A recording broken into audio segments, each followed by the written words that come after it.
The auction block stood in the center of Copper Ridge, Colorado, on a sweltering July afternoon in 1889. Dust devils swirled across the town square as merchants, ranchers, and curiosity seekers gathered around the wooden platform. Among them stood Margaret Ashford, her wrists bound with rope, her face pale beneath a bonnet pulled low over her eyes. She was 22 years old, and her entire future had been reduced to a financial transaction. Her father, Edmund Ashford, had borrowed $5,000 from the Copper Ridge Bank 6 months ago. He'd promised to pay it back with interest. He hadn't. Instead, he'd gambled away the remaining money on cards and whiskey, then died of pneumonia, without leaving his daughter anything but debt and shame. The bank, under the ruthless management of its president Harold Finch, had filed legal action in a territory where rules were still being written and desperation ran deeper than mercy. There was only one way to settle such a debt: sell everything of value. The Ashford farm had been seized, the livestock gone, and finally Margaret, the last and most valuable asset, had been put on the auction block. "What am I bid for this fine young woman?" called the auctioneer, a greasy man named Corbett with sweat stains spreading across his vest. Strong, educated, healthy stock. Good breeding potential. Who'll start the bidding at $1,000. Margaret felt her stomach twist with revulsion. She'd heard the comments as men circled her like vultures at morning. Some were crude about their intentions. Others spoke in clinical terms about her value as a wife or worker. Not one of them had looked at her as a person. "1,500, called a voice from the crowd. It was Victor Dalton, owner of the Silver Slipper brothel 3 towns over. Margaret's blood turned to ice. 2,000, another voice shouted. This one came from a wealthy rancher named Hutchins, whose reputation for brutal treatment of his hired hands preceded him. 2,500. Dalton again, determined and aggressive. Margaret's eyes burned with tears she refused to shed. This was happening. This was really happening. She would be sold to the highest bidder, and her life, what remained of it, would belong to someone else entirely. She thought of her mother, dead these 5 years. She thought of better days, before her father's weakness had unraveled everything. The bidding climbed. 2,500, 3,000, 3,500. Then a new voice cut through chaos. 5,000. The crowd fell silent. Everyone turned to look at the speaker, a man mounted on a chestnut stallion at the edge of the gathering. He was tall and broad-shouldered, with dark hair visible beneath a weathered Stetson. His clothes were dust-worn but well-maintained, and his eyes, Margaret caught them for just a moment, were a striking green that seemed to burn with purpose. "Did you say $5,000, sir?" the auctioneer asked, his voice trembling slightly.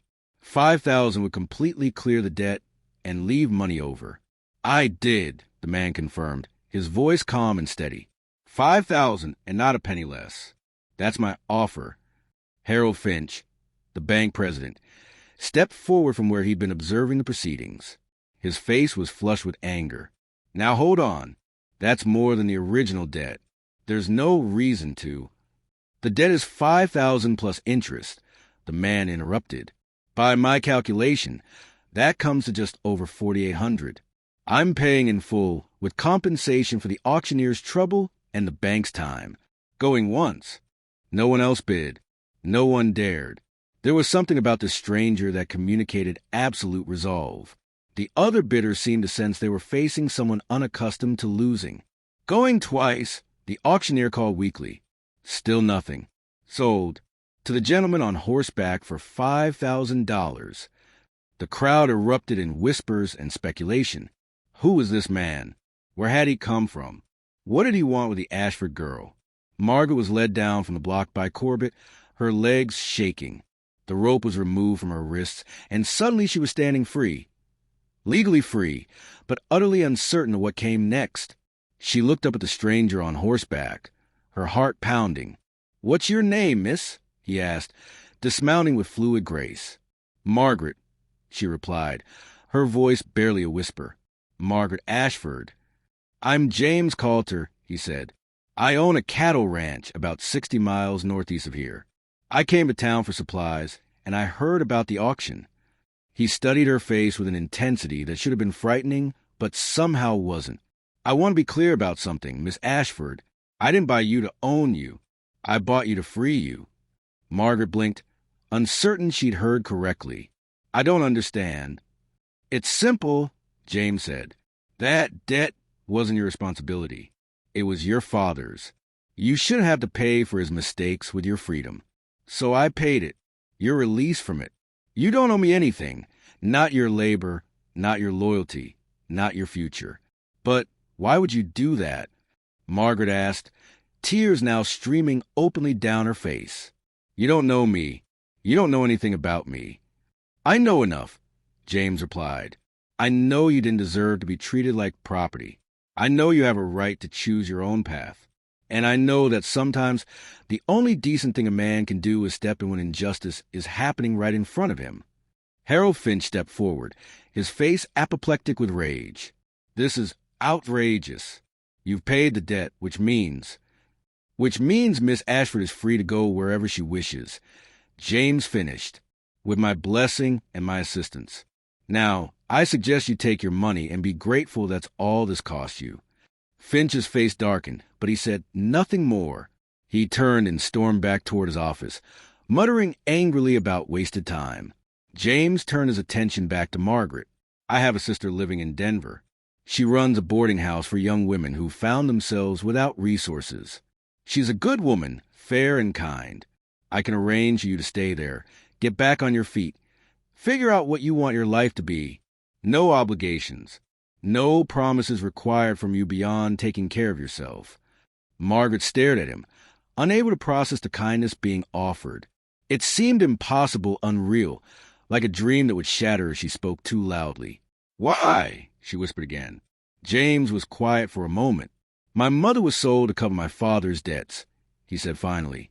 I was 8 years old. I never saw her again. She was a good woman, and she deserved better. I've spent my whole life trying to make sure no one else had to suffer that fate, if I could prevent it. He smiled sadly. It doesn't erase what happened to my mother, but it helps me sleep at night. Over the next week, James helped Margaret settle her father's remaining affairs and say goodbye to the only home she'd ever known. He arranged for her passage to Denver and gave her a letter of introduction to his sister, Eleanor. When the time came for them to part ways, Margaret found herself struggling with unexpected emotions. I don't know how to repay this, she said as she climbed into the stagecoach. You don't need to, James replied. Just live a good life. Be free. That's payment enough. As the stagecoach pulled away, Margaret watched James through the rear window until he disappeared from sight. She didn't know then that she would see him again, that 5 years later, after she'd rebuilt her life, learn a trade, and become a teacher, their paths would cross again in Denver. She didn't know that he would recognize her immediately, and that she would finally understand the full depth of what he'd given her that day on the auction block. But in that moment, as the wheels of the stagecoach carried her toward an uncertain but unshackled future, Margaret Ashford made a silent promise to herself. She would honor the gift she'd been given. She would become the woman she was meant to be, free from debt, free from shame, and free to choose her own destiny.